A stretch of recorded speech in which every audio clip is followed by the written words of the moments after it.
Seperti yang tadi sudah disampaikan bahwa Kementerian Pendidikan, Kebudayaan, Riset, dan Teknologi mencabut izin operasi 23 perguruan tinggi di berbagai provinsi per 25 Mei lalu. Dan sore ini saya akan berbincang dengan Direktur Kelembagaan Direktorat Jenderal Pendidikan Tinggi, Riset, dan Teknologi. Halo, selamat sore Pak Lukman. Selamat sore. Pak Lukman, soal pencabutan izin 23 perguruan tinggi swasta per 25 Mei lalu, apa sebenarnya yang menyebabkan bisa bersamaan seperti ini dan begitu banyak? Baik, selamat sore pemirsa semuanya. Jadi 23 perguruan tinggi yang dicabut ini bukan seketika ya. Ini adalah proses selama 1 tahun. Dari Mei 2022 sampai Mei 2023.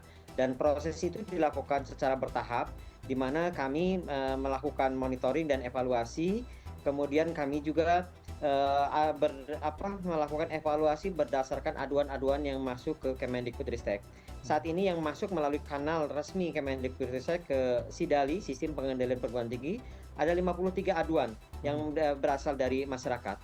Dari 53 aduan tersebut, itu kami sudah tindak lanjuti dengan pencabutan izin 23 perguruan tinggi. Nah, selain dari itu, kami juga ada yang kami berikan sanksi berat, kurang lebih ada sekitar 19, itu sanksi berat yang diberikan. Kemudian ada juga sanksi administratif berupa pencabutan izin pembukaan program studi, kurang lebih ada sekitar 7. Kemudian ada juga yang sanksi administrasi sedang, itu adalah 3. Jadi dari 53 ini, kurang lebih 23 sudah tidak bisa diapa-apakan. Itu sudah dicabut izin operasionalnya. Nah, ini yang memang menjadi concern kami, karena di situ sudah adanya bukan dugaan lagi, sudah terbukti bahwa adanya pembelajaran fiktif, kemudian adanya jual beli ijazah, kemudian adanya penyimpangan beasiswa KIPK. Jadi perlu kami sampaikan, ini bukan seketika ya, ini proses 1 tahun kami melakukan investigasi, melakukan monitoring, melakukan evaluasi, dan tentunya sebelum dicabut kami sudah melakukan pembinaan, dalam artian memberikan sanksi berat terlebih dahulu selama 6 bulan. Setelah itu kalau memang tidak ada perbaikan dan makan lebih parah lagi, ya terpaksa kami cabut izin operasionalnya. Oke, kalau tadi ada sejumlah alasan terkait pencabutan izin ini, lalu bagaimana? Apakah ada respon dari pihak kampus sendiri terkait dengan pencabutan, khususnya yang tidak bisa melakukan apa-apa lagi? Ya, tentunya ada beberapa respon. Ada yang memang menerima, yang memang sudah mau bagaimana lagi, itu memang kesalahan yang memang fatal. Ada juga yang memang mengajukan gugatan melalui PT UN. Kemudian ada yang memang tadi ibaratnya pasang badan itu adalah harusnya perguruan tinggi itu adalah membantu mahasiswa supaya bisa pindah kuliah, kemudian membantu dosen pindah dan yang lainnya. Tapi ada juga yang akhirnya ya itu tadi tanda kutip melarikan diri dari tanggung jawabnya kepada mahasiswa. Ini menarik soal sebaran kampusnya. Tadi sudah kita lihat sama-sama ada beberapa daerah tentunya di Indonesia. Tetapi kalau kita melihat sendiri dari kampusnya ini, sebenarnya kampusnya tersebut apakah kampus yang memang benar-benar cukup besar dengan mahasiswa yang cukup banyak, bahkan di atas 1.000, atau ini adalah kampus-kampus kecil?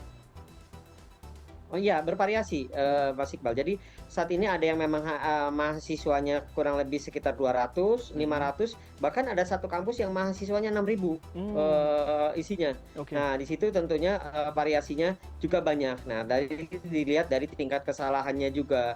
Jadi ini kami memang tidak melihat besar kecilnya perguruan tinggi, tapi melihat tingkat kesalahan yang dilakukan oleh perguruan tinggi tersebut, di mana sudah masuk kepada sanksi berat sesuai dengan Permendikbud 7, dan apabila tidak bisa lagi diperbaiki, terpaksa kami harus mencabut izin operasionalnya. Oke. Lalu bagaimana nasib pegawai maupun mahasiswanya? Apakah memang pemerintah ini bisa menjamin, terutama soal diterimanya mahasiswa ini di kampus lain? Ya, jadi begini, kalau mahasiswa itu bisa membuktikan ada proses pembelajaran. Jadi kalau yang namanya pembelajaran itu ketika masuk dia kan bayar. Kemudian setelah bayar dia akan ada namanya KRS, Kartu Rencana Studi. Ada namanya KHS, Kartu Hasil Studi, atau nanti dia istilahnya transkrip. Kemudian nanti kalau dia akan sidang adanya skripsi. Kalau itu dia bisa dibuktikan dengan valid, itu kami akan membantu pindah kemanapun.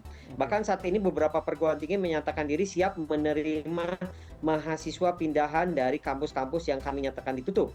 Tapi problemnya adalah ketika mahasiswa tersebut tidak bisa membuktikan bahwa saya belajar di situ semester berapa, kemudian mata kuliahnya apa, dosennya siapa. Kemudian bukti-bukti, contohnya kalau ada dia memang betul tugas akhirnya mana? Nah, inilah yang kesulitan kami ketika mahasiswa di perguruan tinggi bermasalah tersebut tidak memiliki rekam jejak akademik yang bagus. Dalam artian itulah yang harus dilakukan oleh perguruan tinggi. Semua rekam jejak itu disimpan dengan baik dan dilaporkan kepada negara yang disebut dengan pangkalan data pendidikan tinggi. Nah, itulah kesulitan kami ketika mahasiswa tidak bisa membuktikan ketika kampus lari dari masalah dengan adanya korban ribuan korban. Ini yang kami hanya bisa membantu dengan mahasiswa tadi di ranahnya pidana. Itu dalam tanda kutip penipuan. Kalau di ranah akademi, kami pasti akan membantu selama rekam jejaknya ada. Sehingga apa? Sehingga kampus yang akan menerima mahasiswa itu akan nyaman. Oh, dia semester berapa? Apa 4 semester? 4 semester itu akan diakui semuanya, atau dari 4 semester itu ada setahun yang memang diakui, setahun tidak diakui. Itu ada proses namanya konversi. Ada proses namanya matrikulasi. Itu supaya ada penyesuaian dengan kampus yang baru. Jadi tidak serta-merta di sini 4 semester, tinggal lanjut saja semester kelima. Nah, inilah ada proses nanti penerimaan, seleksi dan yang lainnya yang akan dilakukan oleh kampus penerima supaya kampus penerima itu juga tidak terkena imbasnya. Jadi harus betul-betul selektif. Seperti itu. Berarti ini Pak Lukman, proses mekanismenya sendiri seperti apa? Apakah mereka harus langsung mendaftar terlebih dahulu ke kampus yang mereka inginkan atau harus melaporkan terlebih dahulu ke Kementerian Pendidikan, Kebudayaan, Riset, dan Teknologi? Jadi ada dua cara, Mas Iqbal. Jadi yang pertama, kalau yang smooth itu ketika badan penyelenggara atau perguruan tingginya bertanggung jawab. Dia akan memindahkan ke kampus manapun tanpa ada biaya apapun, langsung bisa dipindahkan. Itu yang baik sekali. Tapi ketika perguruan tingginya tidak bertanggung jawab, mahasiswa bisa memilih jalur mandiri. Dia mencari tingginya, kemudian setelah mencari perguruan tingginya yang akan menerima, dia tinggal melakukan verifikasi atau validasi ke LLDikti setempat. Jadi setiap wilayah itu, setiap provinsi ada namanya Lembaga Layanan Pendidikan Tinggi. Itu akan menerima posko pengaduan atau pengaduan dari mahasiswa yang terdampak gara-gara penutupan. Tolong bawa barang buktinya, semua proses pembelajaran akademik yang ada. Kalau memang itu bisa tervalidasi oleh tim kami langsung akan membantu proses pemindahnya secara mudah. Oke, Pak Lukman, ada informasi juga terkait ini cukup beredar terkait dengan para pejabat yang ternyata katanya ada informasi banyak yang mendapatkan ijazah dari PTS-PTS yang dicabut izinnya ini. Ini bagaimana nasibnya? Apakah ijazahnya tetap sah atau seperti apa? Jadi begini, kalau sesuai ketentuan harusnya bagi yang betul-betul valid bahwa berdasarkan penelusuran kami, ijazahnya itu diperoleh dari mekanisme yang tidak sesuai dengan ketentuan standar nasional pendidikan tinggi, maka perguruan tinggi wajib mendelete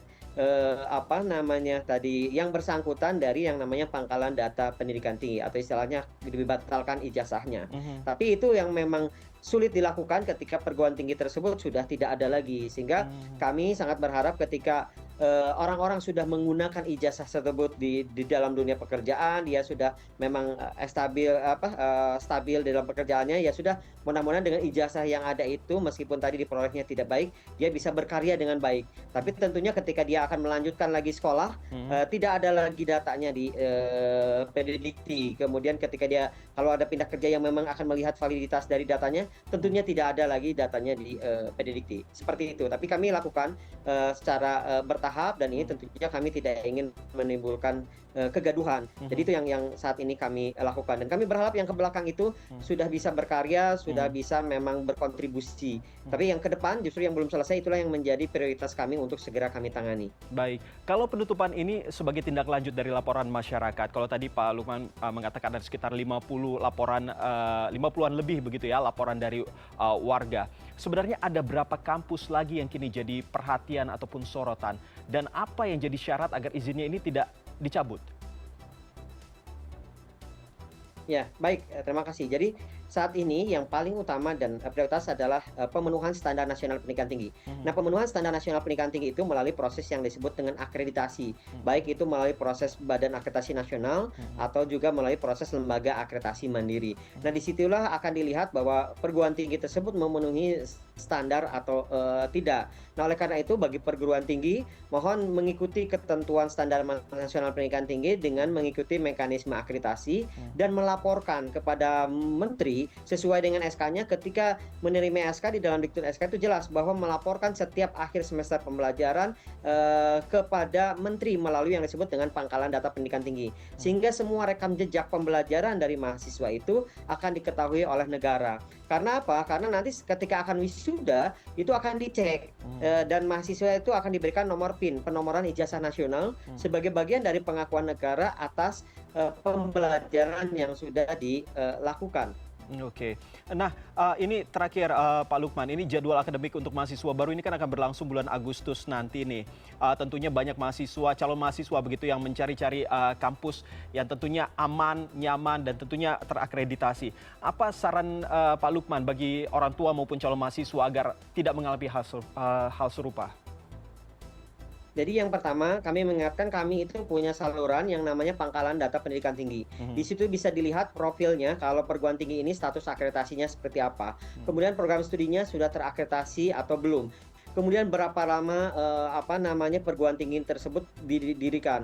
Itu sudah terlihat rekam jejaknya. Bagi yang sudah memang baik akan terlihat dari tahun ke tahun seperti apa rekam jejak akreditasinya, siapa dosen yang akan mengampu di situ, mohon dilihat di situ. Nah, kemudian bagi masyarakat jangan terbuai oleh layuan ketika ada pembiayaan murah ketika akan kuliah. Jadi ketika ada ini biaya murah, kemudian mudah, cepat lulus, dan yang lainnya hati-hati. Itu bisa terjebak karena biaya murah, kemudian karena kemudahan. Tapi yang dilihat adalah rekam jejak kampus tersebut, yang dilihat adalah kurikulum, yang dilihat adalah mekanisme administratif dari mulai penerimaan, kemudian bertanyalah kepada mahasiswa yang sudah kuliah di situ seperti apa, dan melihatlah seperti apa kampus-kampus yang memang sudah dikelola dengan baik berdasarkan alumni-alumni yang memang sudah dihasilkan dari perguruan tinggi yang berkualitas. Itu yang mungkin harus diantisipasi adalah masyarakat saat ini harus aware, banyak sosial media yang memang bisa dijadikan dasar untuk bisa melihat ini kampus ini baik atau tidak. Tapi jangan melihat hanya dari mudahnya,